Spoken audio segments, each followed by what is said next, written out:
Most people talk to themselves more than anyone else in the world, but what they don't realize is that the voice they hear the most is also the one doing the most damage. Quietly in the background, it says things like, "You're not good enough. You always mess up," or "You'll never get it right." It doesn't yell, it whispers. But those whispers can shape your entire life. Buddha taught that with our thoughts we create the world. And yet, so many of us are creating lives filled with self-doubt, fear, and inner conflict without even knowing it. The truth is, no one outside of you has more power over your happiness than the thoughts you let live in your own mind. In today's video, we're going to dive deep into the roots of negative thinking and explore how Buddhist wisdom can help you gently undo the patterns that have held you back for so long. This isn't about pretending everything is fine or forcing positivity. It's about understanding the mind, training it with compassion, and creating space for clarity, peace, and real confidence to grow. So if you've ever felt stuck in your own head or like your thoughts were quietly working against you, stay with me. Don't skip any part of this video. Each insight builds on the last, and by the end, I promise you'll see your mind in a whole new light. And hey, if you appreciate the kind of content we're exploring here, rooted in Buddha's timeless teachings and shared with the intention to bring more peace into your life, a simple, free favor I'll ask from you is to hit the subscribe button. It helps us grow this community of wisdom seekers and lets you keep receiving these moments of reflection when you need them most.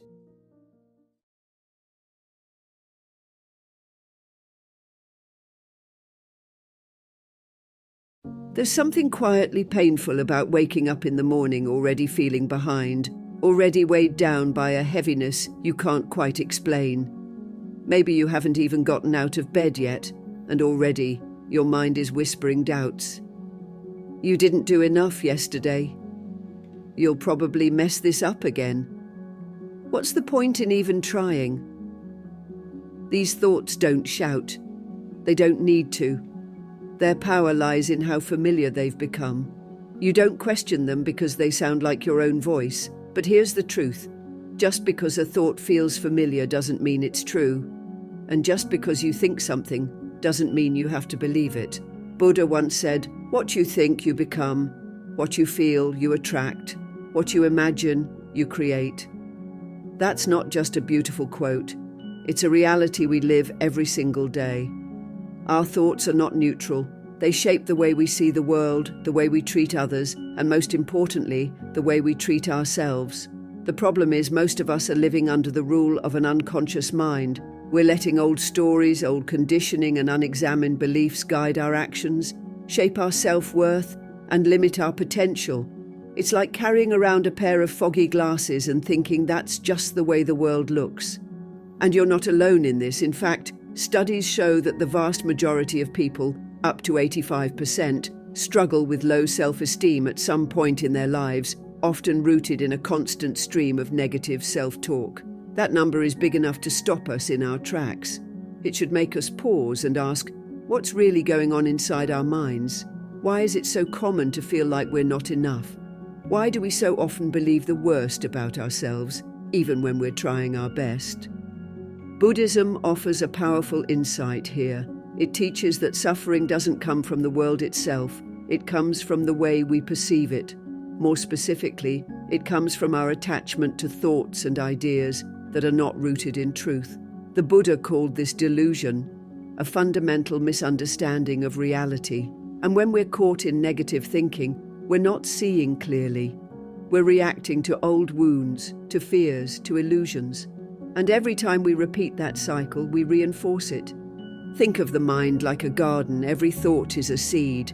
If you constantly plant seeds of fear, criticism, and doubt, you'll grow a mind filled with weeds, chaotic, tangled, and difficult to navigate. But if you start planting seeds of awareness, compassion, and truth, the entire landscape begins to change. This isn't about forcing happy thoughts or denying difficult emotions. It's about returning to clarity, about seeing the mind for what it is, and remembering that you are not your thoughts. You are the one who observes them. You are the awareness behind the noise.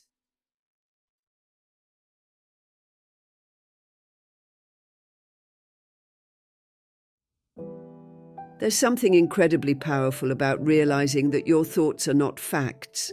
They're just thoughts, passing, temporary, sometimes helpful, often not. But for most of us, we go through life treating them like absolute truths. One single negative thought, I'm not good enough or this will never work out, can spiral into anxiety, self-sabotage and inaction. And what's worse is, we often don't even notice it happening. It becomes background noise shaping the way we feel about ourselves and the world. But Buddha saw the mind for what it really is, a tool, one that can be sharp and wise when trained, or wildly destructive when left unattended. Buddhism teaches that the mind is the root of all things. Before we act, before we speak, our intentions and thoughts shape everything that follows. Buddha once said, "All that we are is the result of what we have thought." Think about that. Not some things, not a few parts of your life. All of it. That means if your mind is filled with worry, comparison or anger, then those emotions will slowly begin to shape your relationships, your decisions and your sense of peace. The mind becomes the mirror through which you view the entire world. So if the mirror is foggy or cracked, nothing will ever look quite right. That's why inner work is not optional. It's essential. But here's the good news. Our thoughts are not fixed. Just because a certain way of thinking feels familiar doesn't mean it's true or permanent. In Buddhist practice, we're invited to observe the mind with a gentle, non-judging awareness. This is where mindfulness comes in. When you practice mindfulness, you start to see the patterns of your own thinking. You notice how quickly your mind jumps to conclusions. You see how a tiny comment from someone can turn into a 2-hour mental argument in your head. You catch the stories you tell yourself about who you are and what you're capable of. And most importantly, you start to question them. In one of the core teachings of Buddhism, the 4 foundations of mindfulness, the very first foundation is mindfulness of the body, followed closely by mindfulness of feelings, and then mindfulness of the mind. The order matters, because you can't understand your mind if you're completely disconnected from your body and emotions. But once you slow down, breathe, and create space, you can begin to witness your thoughts like clouds moving across the sky. You're not the cloud, you're the sky. The mind, in its untrained state, is often compared in Buddhist texts to a wild elephant, strong, powerful but chaotic if not tamed. Through meditation and reflection, we learn to guide the elephant, not with force but with patience, not with fear but with compassion. This is not about erasing thoughts or achieving some perfect empty mind. It's about understanding what thoughts are helpful and what thoughts are harmful, and gently letting go of what no longer serves you. Another key idea in Buddhism is right thought, one of the steps on the Noble Eightfold Path. Right thought means cultivating intentions that are rooted in compassion, non-attachment, and kindness. It's not about suppressing negativity, it's about recognizing when your thoughts are rooted in anger, fear, or greed, and choosing not to water those seeds. Each time you make that choice, even in small ways, you're reshaping the entire garden of your mind.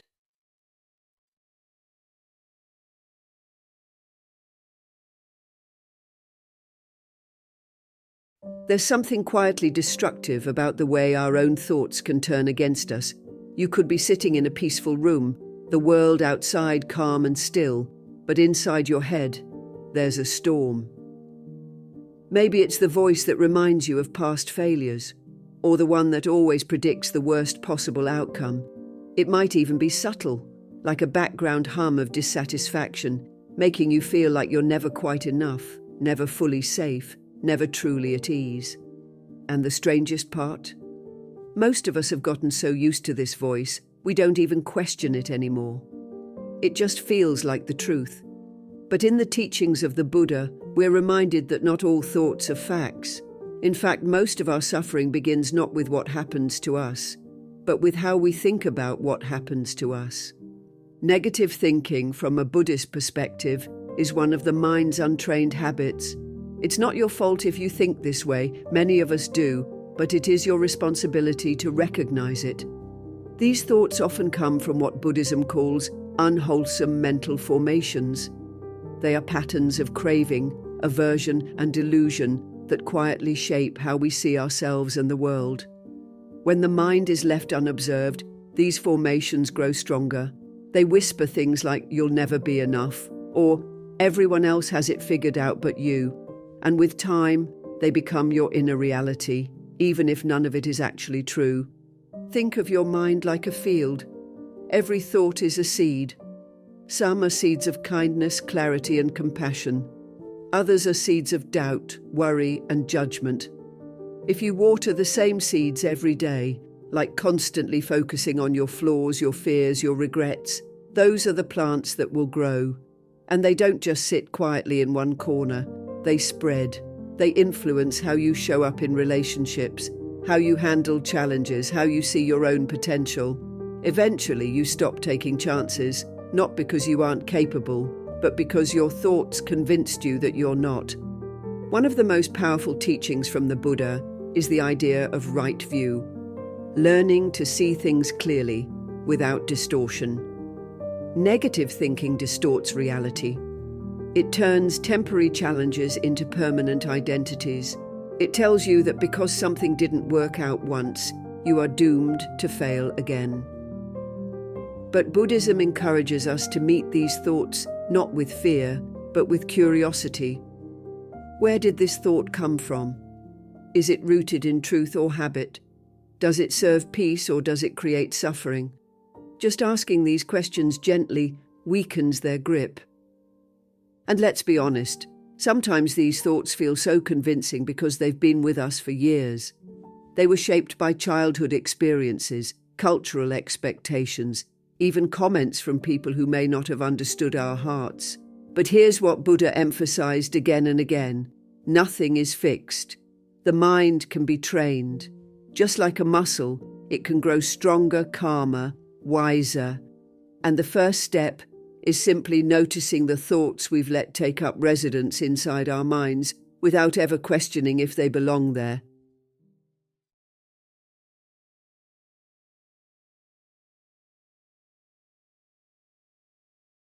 There's something deeply unsettling about how quickly our minds can turn against us. You could be having a peaceful day, everything seemingly fine, and then, out of nowhere, a single thought pops up. A memory, a worry, a self-judgment, and suddenly you're not here anymore. You're trapped in a mental storm of what-ifs, regrets, and imagined disasters. The body is sitting still, but the mind is sprinting in 10 directions. That's the quiet power of our thoughts. They can either lead us to peace or pull us into suffering without ever touching the world outside. And what's even more surprising is that most of this pain is self-inflicted. Not by events themselves, but by the way our minds interpret them. Buddha understood this clearly. He taught that pain is a part of life, but suffering is something we create. Think of it like this. When life throws something hard at you, a loss, a rejection, a disappointment, that's the first arrow. It hurts. But then we start thinking about it. We replay it. We tell ourselves stories like, "This always happens to me," or "I should have done more," or "Why do I even try?" And those thoughts, they're the second arrow. We shoot ourselves with it over and over, not realizing we're adding layers of pain with every thought we cling to. This is where Buddhist mindfulness becomes life-changing. The practice isn't about becoming emotionally numb or pretending everything's okay. It's about creating space between what happens and how we respond. It's about recognizing, this is the mind reacting. And when we can see the reaction clearly, without getting caught in it, we start to regain control. We stop feeding the suffering.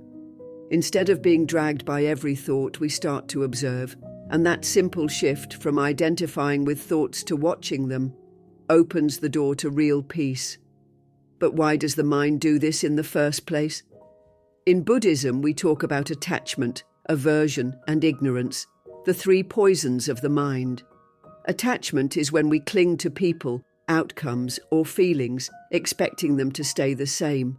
Aversion is when we push away discomfort or anything that doesn't go according to plan. And ignorance is our lack of understanding of how our own minds work. These poisons fuel the fire of our suffering.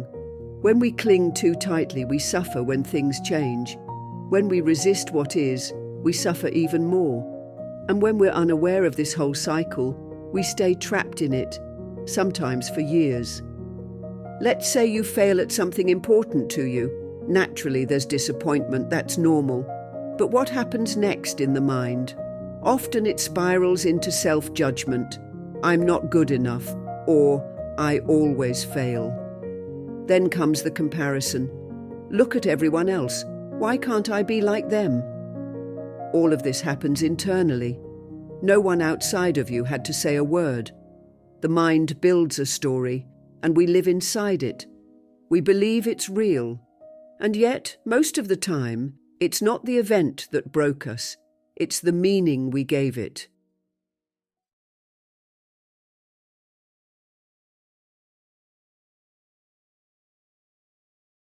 Sometimes the most painful thoughts we carry aren't the ones that scream loudly in our minds, but the ones that have been there the longest, quietly shaping how we see ourselves and the world. They're like old wallpaper in a childhood room, so familiar that we stop noticing them. But they're still there, covering the walls, influencing the atmosphere. That's what negative thinking often is. It's not just a bad day or a moment of self-doubt. It's a pattern that was laid down long ago, maybe before we even knew how to question it. Buddha often spoke about the nature of the mind as something conditioned.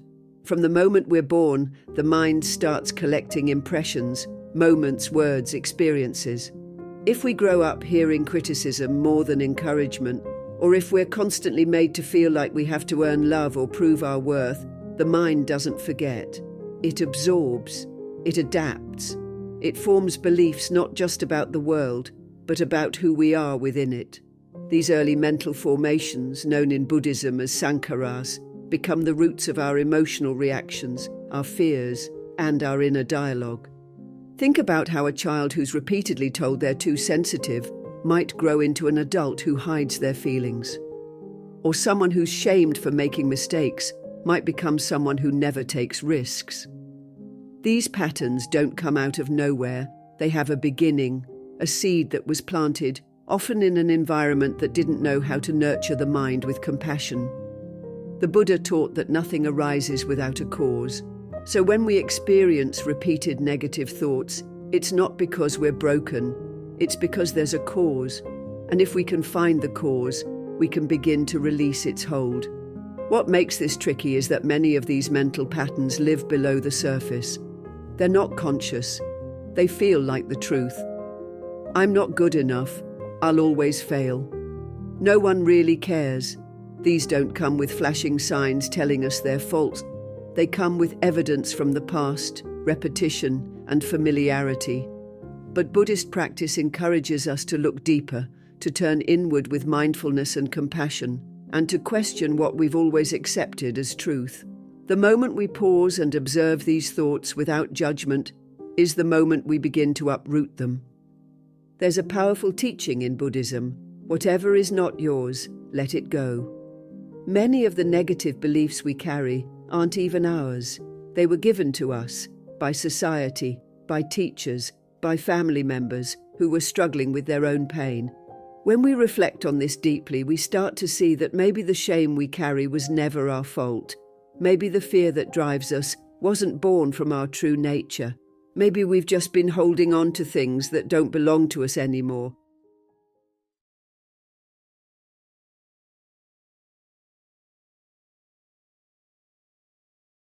Sometimes two people go through the exact same situation, yet one walks away in pain while the other walks away at peace. It makes you wonder, was it really the situation that caused the suffering, or was it something deeper? This is one of the most profound truths the Buddha pointed to again and again. It is not the event itself that disturbs us, but the way we perceive it. In other words, The story we tell ourselves about what's happening often matters far more than the event itself. That quiet, almost invisible filter, our perception, becomes the lens through which we experience our entire life. Buddha once said, "All experiences are preceded by mind, led by mind, made by mind." This means that everything we go through is shaped by how we think about it. Your thoughts aren't just background noise. They're the script, the stage, and the spotlight of your life all at once. So, when your perception is clouded by fear, judgment, or past hurt, it doesn't matter how good things actually are. Your experience will still feel heavy. And the tricky part, most people don't even realize they're wearing a distorted lens. They just assume the world is broken, when in fact it's their view of the world that needs gentle attention.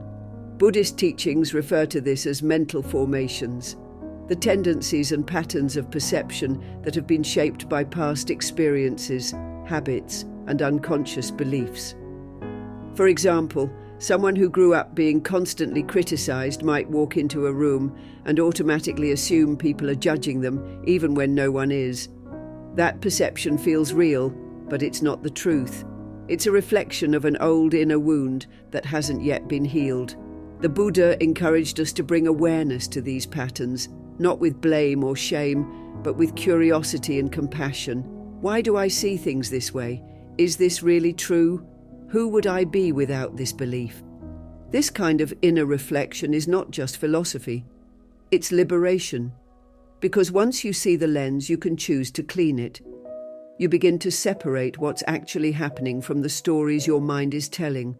And that simple act of seeing clearly changes everything. Suddenly you're no longer reacting blindly to life. You're responding with wisdom. And that's a big part of Buddhist practice, turning unconscious reactivity into conscious response. The moment you create space between stimulus and reaction, you are free. But it takes practice. You don't unlearn a lifetime of distorted perception in a single meditation. You catch yourself again and again. You pause. You breathe. You observe the thought without grabbing onto it. And little by little, that lens starts to shift. You begin to meet life as it is, not as your fears have painted it to be. This doesn't mean you stop feeling things. It means you stop being ruled by them. The storms still come, but they no longer throw you off course. Think of perception like water in a glass. When the water is still and clear, you can see through it. When it's stirred up, muddy or full of debris, everything becomes distorted. Buddhist practice is about letting the water settle, watching the thoughts without jumping in to stir them further, trusting that clarity will return on its own if we stop trying to force it. In that stillness, we find a deeper truth, one that was there all along, just waiting beneath the surface of our judgments and assumptions.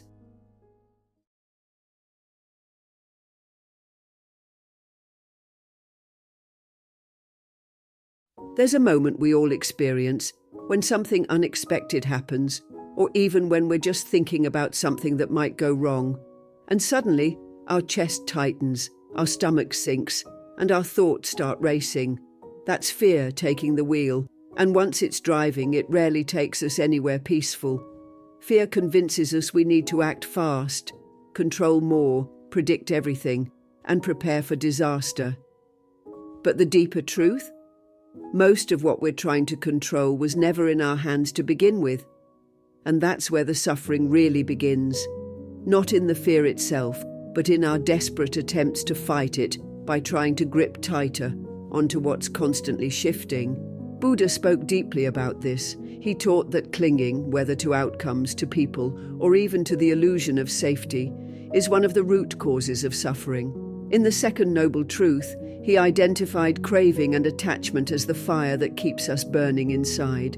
And when fear shows up, what do? We cling harder. We try to control what can't be controlled, hoping it will make the fear go away. But it doesn't. It grows louder and our minds get even more tangled in worry.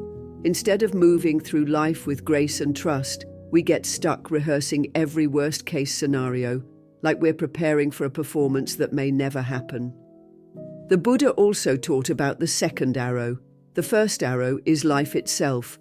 Pain, change, loss. things we can't avoid. But the second arrow is the one we shoot ourselves with, our reaction. Fear becomes that second arrow when we resist what is, when we mentally spiral into what-if thinking, and when we try to control the uncontrollable. This is where the illusion begins. We think we're protecting ourselves, but in truth, we're building walls around a mind that's already hurting. We try to micromanage life, people, even our own emotions, thinking it will bring peace. But peace was never found through control. It's found through understanding.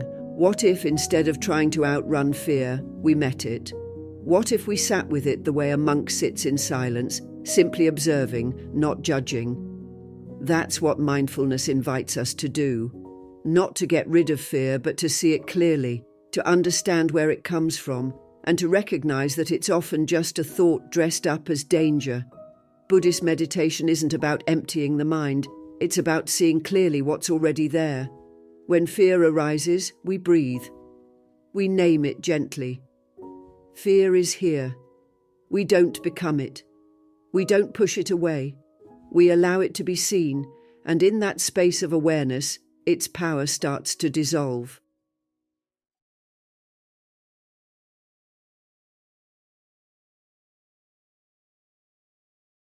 There's something quietly powerful about realizing that you don't have to believe everything your mind tells you.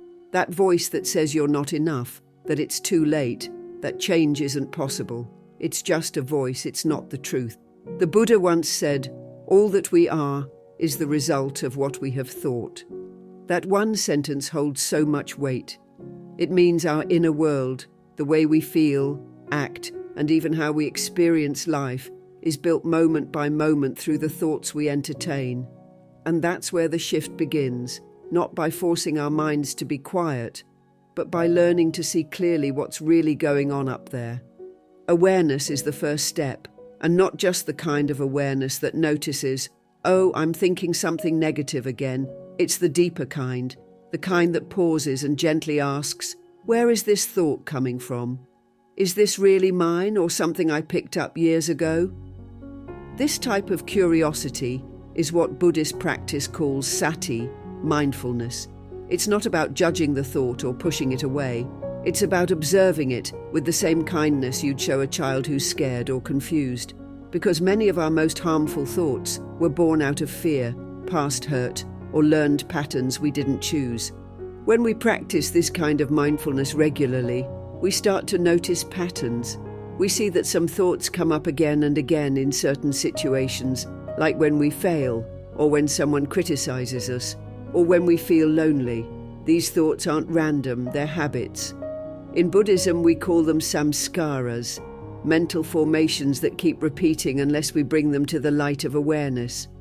Once we see them for what they are, they begin to lose their grip. We don't have to fight them, we just stop feeding them. This is how the rewiring begins, just like water carving a new path through stone. Every time we choose awareness instead of automatic reaction, we're creating new grooves in the mind. At first, it may feel small or even pointless. You might catch a negative thought, pause, and choose not to believe it. But it still comes back. That's okay. The Buddha didn't teach that the mind would change overnight. He taught that transformation is a process of patient, gentle repetition. Just as we trained our minds into these habits of negativity, we can train them back into stillness, clarity, and peace. One of the most beautiful aspects of Buddhist wisdom is that it never shames us for our inner struggles. It understands that the mind is wild by nature, restless, reactive, always chasing or running. But it also teaches that the mind can be tamed, not through force but through understanding. We don't silence the mind by yelling at it to be quiet. We silence it by listening, by watching, by letting go.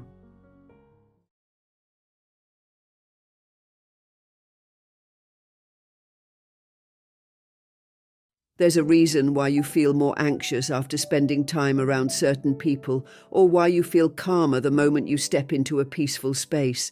The energy we absorb from our surroundings is real, even if we can't always see it. Buddha once said, If a traveller does not meet with one who is better or equal, let him firmly keep to his solitary journey. That may sound harsh at first, but it reveals something important. Who and what we surround ourselves with has a direct effect on the state of our mind.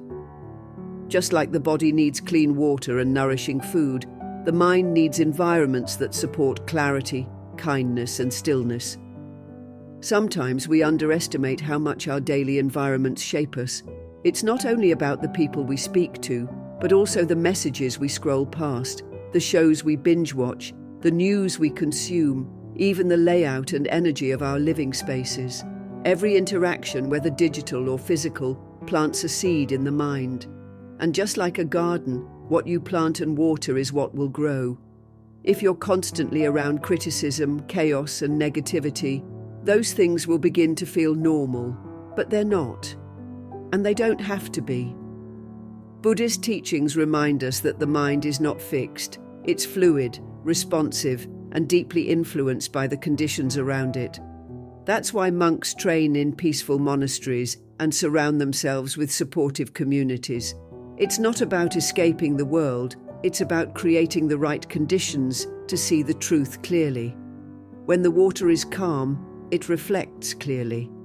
When it's stirred up, we can't see anything at all. In the same way, a peaceful environment becomes the mirror that helps us understand ourselves better. Think about your own life for a moment. Who are the people you spend the most time with? Do they lift you up, or do they drain your energy? Do they encourage your growth, or feed your doubt? Buddha emphasized the importance of kalyana mita, spiritual or noble friends. These aren't just people who are nice to us. They are companions on the path. People who remind us of our values when we forget, who challenge us to grow without judgment, and who help us return to ourselves when we lose our way. Even if you don't have these people in your everyday life, you can find them in books, in teachings, in the kind voices that show up in the content you consume. Creating a supportive surrounding also means curating what enters your mental space. Be mindful of the content you consume. Choose books that nourish the soul, not just the ego. Watch content that brings insight, not just distraction. Even the sounds around you matter. Silence, soft music, nature sounds. All of these can settle the mind in ways that loud, chaotic environments cannot. It's not about being rigid or cutting everything off. It's about becoming more aware of what adds to your peace and what subtracts from it.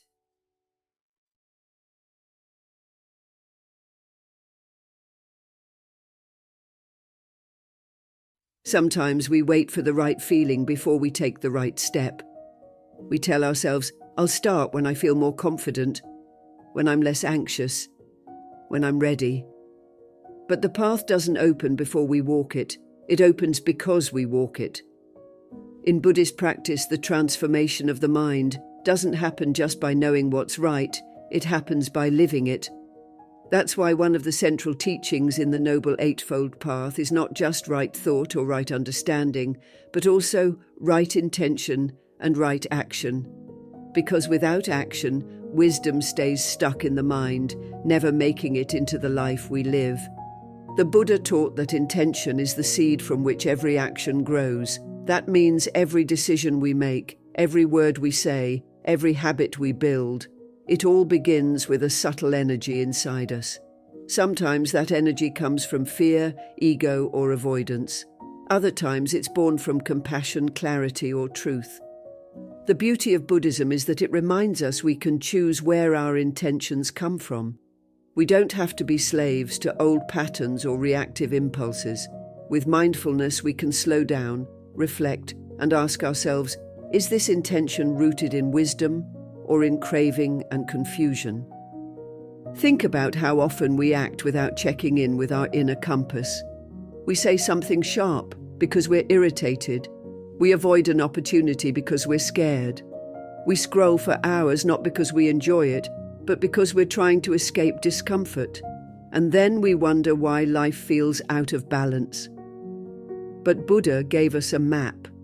He said, align your actions with your deepest values, not just when it's easy, especially when it's hard.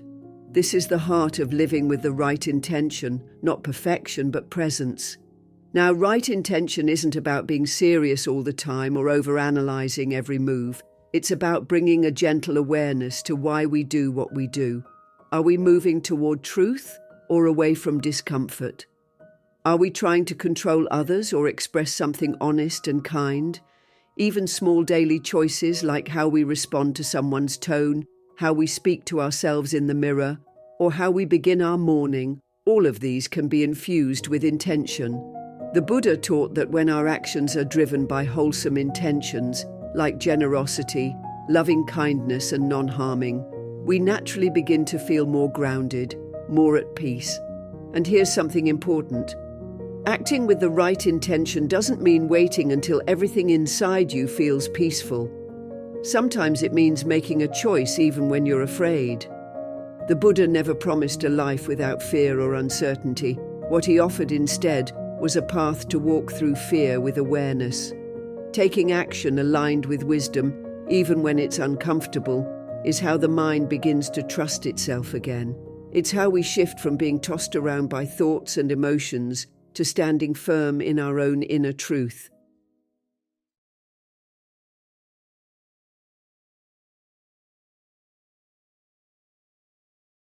Sometimes the cruelest voice in your life isn't someone else's, it's your own. You could be walking through a beautiful day, everything going fine on the outside, and still be dragging around a heavy storm inside. That storm is often made of words you've repeated to yourself over and over, without even realizing their impact. Why can't you get it right? You're falling behind. You'll never change. These aren't just thoughts, they're the language of your mind, and like any language, it shapes your understanding of the world, of others, and most importantly, of yourself. Buddha taught that our thoughts are the seeds from which all things grow, so if we constantly speak to ourselves with fear, shame, or criticism, it's no surprise that anxiety, doubt, and unhappiness take root. What we say in our heads matters a lot more than most people want to admit. Because those thoughts aren't just noise, they're instructions. They tell your nervous system how to react, they color your memories, and they quietly define what you believe is possible for your life.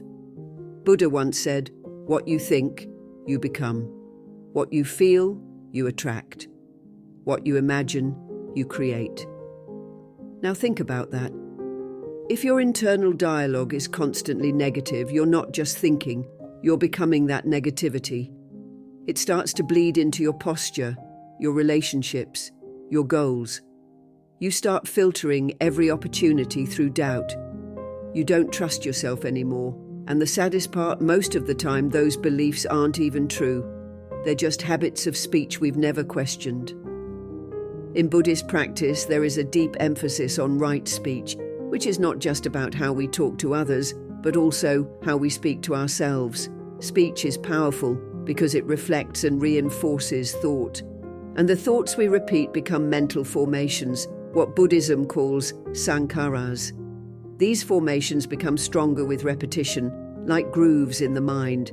So every time we say to ourselves, "I'm not good enough," we carve that belief a little deeper into the path. But the good news is, we can choose different words. We can soften the inner voice. We can replace judgment with gentleness. That doesn't mean ignoring our flaws. It means seeing them with clarity and compassion, just as the Buddha taught. This is where mindfulness comes in. When you start paying attention to your internal dialogue, even for a few minutes a day, you begin to notice patterns. You see which thoughts come from fear, which ones come from old wounds, which ones are not yours but were passed down from others. And in that notice, something powerful happens. Choice. You don't have to believe every thought. You don't have to obey every mental voice. You can pause, breathe, and say something different. You can replace "I'm failing" with "I'm learning." You can shift from "I'll never be enough" to "I'm doing the best I can with where I am." These aren't affirmations meant to sugarcoat reality. They are truths spoken from kindness instead of fear.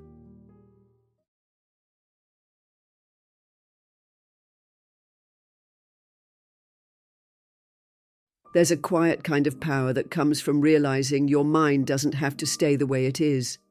For most of us, we go through life reacting to our thoughts like they're facts. We assume if our mind says we're not good enough, it must be true. If it predicts failure, we start to expect it.